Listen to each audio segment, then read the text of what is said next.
guys, Red the Nerd here, and today we're going to be taking a look at the Transformers Legacy Arcee. Now, this Arcee is not the classic G1 Arcee that we're all used to seeing. This Arcee is actually from Transformers Prime, one of my favorite Transformers shows ever. And Arcee is one of my favorite characters from that show. So when I saw that Hasbro was putting Transformers Prime Arcee into the Legacy line, I was really excited. But then I saw the promotional images, and I was very, very mixed on how I felt about it. On the one hand, I was like, "That's really cool. I'm really glad that we get a modern Prime Arcee figure, because we haven't had one in a long time. The latest one that we had was the Red Series Arcee, but I haven't had that figure, so I don't know how it is. But I'm a big fan of the Red Series in general, so I have to find that figure because who knows? But anyway." When I saw the promotional images, like I said, I was mixed on it. On the one hand, I was like, that's really cool. On the other hand, I was like, why? Because the reason why people like myself were mixed on it, because why would you take a beloved character like Arcee, especially from Transformers Prime, because Arcee in that show was way more complex than the G1 Arcee, which G1 Arcee was just like the classic girl, character that everybody had a crush on when they were younger. But Prime Arcee was extremely interesting. She had actual character development. She had depth. She was badass. She was awesome. So I don't know why they decided to take a beloved character like Transformers Prime Arcee and then just throw it in with the G1 style. And what I mean by G1 style is that when you take a look on the side of the box, you can definitely see what I mean by G1 style. The whole point of taking Transformers Prime characters and turning into G1 style, from what I can tell, is that Hasbro decided, because this whole Legacy line is about taking retro characters and then putting it into, more retro themed and everything like that, more G1 accurate or Beast Wars accurate or anything like that. So because Arcee and Bulkhead, they've already done Bulkhead, which you can definitely see more G1 influence than on this figure here. They decided to take, because those Transformer Prime character designs were really interesting, and so then they decided to throw it in and make it more G1 style, I guess, that has a little bit reminiscent of the Prime design, I guess. I don't really know I don't know what the hell they were smoking when they decided to come up and just throw Prime characters into this mix. But I'm pretty sure that they realized that it was a bad idea and they stopped, because they've only made Arcee and Bulkhead, and that's pretty much it. So I have no idea what the hell they were smoking. So maybe some people are glad that they stopped. I don't really know how to feel about it, because this is my first figure from this kind of line, or this segue into Legacy here. So take a look at the box here. Like I said, you got beautiful artwork here. I really do like the whole Legacy artwork here. Very retro, very bright colors. I really do like how it looks. Anyway, you got Arcee in her bike mode there. Flip around to the back, you can still see Arcee there. Very nice artwork, though. On the side of the box here, you got Arcee in a robot mode, Arcee in her bike mode. Very nice. On the side here, you got more artwork here. But yeah, that's pretty much it for the box. Let's take a look at the actual figure. So here is Arcee, and you could definitely see the G1 influence of the figure here, mostly to do with the head sculpt. You can definitely see some G1 inspiration there, where it definitely looks like a G1 character that just looks like Prime Arcee. And what also looks like G1 is that they decided to go with a more blocky look to it, especially with Bulkhead, because you can definitely see how blocky that figure is. But because Prime Arcee is very, very humanoid looking, instead of, G1 Arcee, where she was still blocky, but she had some round bits. But with G1 Arcee, the round bits and the blocky bits look very nice together. They go very hand to hand with each other. But for this figure here, it doesn't look bad, but it just looks a little bit off to me. The blocky shapes of the legs, and then like the round thighs and everything, it just doesn't really look all that great, in my opinion. I mean, it's not bad, but it's definitely not as good as it could be. But overall, I really do like the overall colors of this. It's very Prime Arcee. with the pink and everything like that. But I wish it was a little bit more pink going throughout the figure instead of just the legs and the arms here. But it's overall Prime Arcee very nice. It captures the character look-wise very well, except for the head sculpt and the blocky bits. Anyway, but the actual paint on this figure here, very, very nice. All the blue plastic that you see on this is actually unpainted, so you don't have to worry about paint chipping. But the actual parts that you do have to worry about paint chipping is the pink and the silver, and you could definitely see the paint chipping coming through the figure on the stripes on the arms here. Which is it's a little bit sucky, but it's whatever. You can still see more of that pink going through, and I wish it was a little bit more bright, like metallic bright, like this one here. But through else, it just looks a little bit, weird. Maybe it could just be my lighting and everything like that. But overall, it doesn't look that bad. What also doesn't look that bad is that the actual backpack here. Now, I'm not a big fan of backpack kibble unless it's done right. But the backpack kibble on this figure here doesn't look all that bad here. It actually doesn't look too bad. It doesn't jut out that much. It actually, holds together very well, except for this whole bit here, which you can definitely see that's a little bit, well, it's actually in there pretty tightly right now, but this whole section here, the wheel and this front section can detach. I don't know why. Is because this has no actual use in robot mode, but the wheel does, but we'll get to that. But the whole back section here can just detach. It's very loose, and it's a pain just to snap back on again. But for right now, it's staying in there pretty well. And what I don't like about this is that the whole, side section here, Jesus Christ, she needs to eat. Oh my god. Go to the gym, please. Look at this. It's too narrow. It's too skinny. My god, it just doesn't look that great. But the actual backpack actually kind of fills in the overall awkwardness of the whole thing there. It actually doesn't look that bad from the front, but then when you turn to the side, yeah, you can definitely see some gaps and everything like that. But many people don't really like how big the backpack kibble is. It's an Arcee figure. She transforms into a bike. Obviously, you're gonna have a lot of kibble on this figure.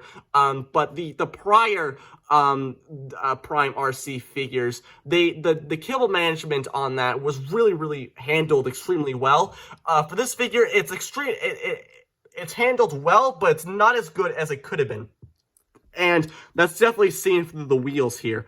Now, usually the wheels would be on the back, and then it would look really weird. But I do kind of personally like how the wheels are actually on the side of the leg here. And some people are have been complaining, or are complaining, whichever one you are, if you're still ranting about it on the TF wiki or the TF forums. But some people are just like, the wheels just jut out a little bit too much, and I could definitely see that, but it doesn't bother me all that much. And you could definitely see some Michael Bay-esque designs here, especially through the heels and everything like that, which look really cool and everything like that, and some great mechanical detail throughout the figure. And you could definitely, when we transform her, you'll definitely see some more mechanical detail that actually look really nice. You can even see the exhaust going through there. Got some more pistons and everything like that. Very nice. And then you can even see some springs up there as well. And then, you got the backpack, which we'll talk about later. But overall, the detail and the paint, very nice, except for the paint chipping and everything like that. But it's whatever. The articulation on this figure, though. Articulation, she has a ball joint at the head, which she can look up that far, and she can look up. She can look down that far. Rotation at the arm there, and the backpack kibble kind of gets in the way. And the arms are a little bit annoying to deal with, especially transforming, because they just, flop around and everything like that. They're not completely floppy like the actual ab section here, which I don't like because it doesn't really play into the actual articulation of the figure, except for, the actual, rotation and everything like that. But I wish I could just snap in, and then it could still kind of rotate just a little bit. But for the actual ab crunch, for the transformation and everything like that, it's just a little too loose, and I don't really like it all that much. But for the actual arms, like I said, they're a little bit annoying to deal with, but they're not as loose as the actual ab section here. But like I said, rotation at the arm can move in and out, and it can also move down, but that's more for the transformation. Then there's a bicep swivel here. Then you can, then there's a bend at the elbow here. Wrist swivel, which was very nice to see on the figure. Then on the actual arm plating here, it can actually slide forward, which is more for the transformation. But it does look really, really cool. And then you can see some more of that vent detail going on the chest and the arms and everything like that. Then I mentioned the ball joint at the torso section here, so she can look, so then you can make her do some more poses like that. For the legs here, she can kick that far and she can move back that far. It can move really, really far. Then you can even do, it can move, she could do a spread, very nice, and then it flips around. She got a thigh swivel, and then she also has a bend at the knee. I wish it could bend a little bit further, but then if you do that, then that's more for the transformation, but then it just looks really weird, especially when you bend all the way like that. It looks like a war victim. I just don't really like how that looks. But for the feet here, feet are on hinge joint, which is more for the transformation. But what's not for the transformation is actually the beautiful pivot. Very, very nice pivot on this figure as well. So that's for the articulation. Now let's take a look at the actual accessories here. She can stand up perfectly fine. She can do a little bit of a wobble, but that's whatever. She does come with her Energon blades here. Apparently that's what some reviewers are calling them. I have no idea how the hell they came up with that. But these blades here are actually supposed to be a reference to her arm blades from the show, which eject from her arms and everything like that. And there you go. They just plug right into her arm there. Very nice translucent plastic as well. Especially when you get her into some very nice action poses. It actually doesn't look too bad. They look very small on her, but it's not. The actual arm blades look way better than what they call a shield. This is the shield here, and I don't really like it, especially because when you plug it into her arm, and it just doesn't look that great. It looks like a 12-year-old trying to cosplay as Captain America, and they use a plastic dollar store plate as the shield, and with crappy paint and everything like that. So it just doesn't look as, as an actual shield and everything like that. It just looks a little too small. But the actual arm blades don't look half bad on her. And also another accessory, which is actually a really cool weapon storage, but the weapon itself, what were they thinking? Anyway, so the actual wheel itself can actually detach. So that's really cool. So then just put her down like that. So the wheel here is not just a little circus act for her to do. It's actually just an actual weapon here. And like I said, it's a very poor excuse for a weapon, but what you want to do is that you want to just split the wheel in half, flip it down. Very nice metallic blue paint going throughout the inside of the wheel here. Very nice mechanical detail as well. So then what you want to do is that you can just plug it right into her hand there. And drone, I guess your guess is as good as mine. I have no idea what Hasbro was trying to do with this. They could have just kept just the shield. I mean, it's a crappy excuse for the shield and the arm blades, but why the hell would they want to have the wheel, the front wheel, split open and become whatever the hell this is supposed to be? I have no idea what this is supposed to be. Nobody can understand what the hell this is supposed to be. Everybody says it's a drone. I can kind of see that, but like, why? I mean, it spins, but like, why would Arcee have a drone? There's no reference to Arcee having a drone in Transformers Prime. It makes no actual sense. I mean, the actual paint and everything on that, it looks really nice, but as a weapon, it's terrible. It should have just been a wheel that just functions as an actual wheel. Maybe because they realized that a figure like this, as a deluxe class for like $30 is a little bit, kind of a ripoff. So they decide to, just make the wheel a drone or a sound blaster or something like that. I have no idea what this is actually supposed to be. And which, even then, it's just, why does this thing not like to close? There we go. So, yeah.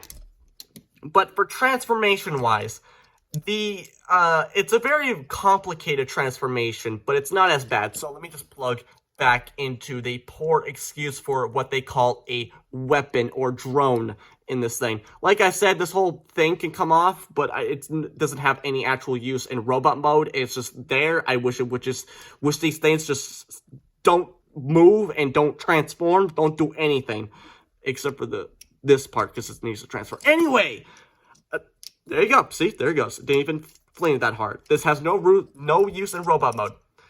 And it's not really parts forming, but it's way better to transform her without these on. But I'm gonna transform her without them because okay, never mind. I am not doing that. I was gonna be brave and try to do it and be like, you know what, I'm confident I could do it, but never mind. Anyway, transformation. What you want to do is that you want to use the war victim leg, plug it into the heel, which there's a tab on the heel, and there's a little slit into the actual little piston there. Flip up the feet there, do the exact same thing on the other side. Flip up the wheels, like so. Then what you want to do is that you want to twist the wheel section here forward, bring this up. Then what you want to do is that you want to flip down the crotch, bring it through. Then what you want to do is use the actual hinge joint and the ball joint, flip it around like so. Then what you want to do is that you want to use the hinge joint, bring the legs forward, and kind of weave them through the front section here. Then what you want to do is that you want to make sure that they're plugged together like so. It's not like so, actually. It's a bit of a pain because then you have to line up the holes and then the pegs, and then it's just a whole mess, and you have no idea what the hell you're doing. All right, like so. Let's try this. There we go. Then what you want to do is that you want to flip down the arms here using that hinge joint that we talked about earlier. Flip down the arm guards. Plug them together like so. Make sure everything's, connected. Then what you want to do, bring back the front section of the bike here. Actually, flip these. Plug it in. Why does it not want to do that? I'm pretty sure I didn't even get that on camera. Flip that down. Then you're going to see these slits here and this tab here are going to plug into each other. You kind of want to use the legs to push the slit forward to the peg, just trying to get the peg to the actual slit, and then it falls off. Oh my god, I actually hate. Why does it need to detach? It doesn't need to detach. It's just a piece of kibble. Why do you?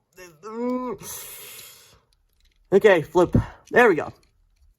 Do the exact same thing on the other side, and then watch it unpeg again. Come on. Stupid goddamn, but there we go. And then you have Arcee in her bike mode. Now the transformation is a bit complicated, but I actually don't think the bike mode on this is completely terrible. The transformation wise, it's really complicated and it's really annoying, especially getting the tabs and everything working together. But once you get through that, it actually doesn't look like a terrible bike mode. It actually looks really, really nice. I wish there was a little bit more paint going throughout the bike, but everything else looks really, really nice. And like I said, you get a lot more mechanical detail. You get to see more of that exhaust, and then you can even still see the pistons, wherever the hell they are. Oh, they're up here. You can still see like the pistons going up there as well. You got the wheel there, the wheel drone. Very nice translucent blue plastic for the headlights and the windshield there. You can even see the speed dial and everything like that. And there even is some little headlights there as well. Very nicely painted as well. Very nice metallic blue going inside the wheels, and the silver there as well. Very, very nice. You can even still see the vent exhaust there as well. Very, very nice. I really do like how this bike mode works. And then you even got a little kickstand there, which works nice. That wasn't supposed to happen, but works really nice. Then you can bring back Energon blades, and what you can really do is that you can plug it into the side of the wheels here, and now Arcee can, drive by and cut Decepticon's legs off with the Energon blades. I'm guessing that's what that's supposed to replicate. But overall, I don't think that this figure is completely terrible as many people are saying that it is. The figure does have some problems, mostly to do with, like, this wheel that transforms and the whole kibble section that detaches and everything like that. But an overall figure, I do think that's an overall creative line, I guess, for, taking Prime Arcee and like putting her into a G1 style, which can work really well, but an actual figure, it just doesn't work all that well from a look standpoint, from an appearance standpoint. It just looks a little bit off and it looks a little bit weird, but the actual bike actually outweighs the robot mode for me, honestly. Usually I'm the complete opposite, but I really, really do like the bike mode more than the robot mode. Probably because it's actually solid in connection, except for this front half and the tabs and everything like that. But overall, it's a very, very nice bike mode. It also it rolls really nicely as well. But yeah, that's going to do it for me, guys. I really hope you enjoyed this video. Like, comment, subscribe. I don't care what you do, but you guys know what time it is. So, bye, guys.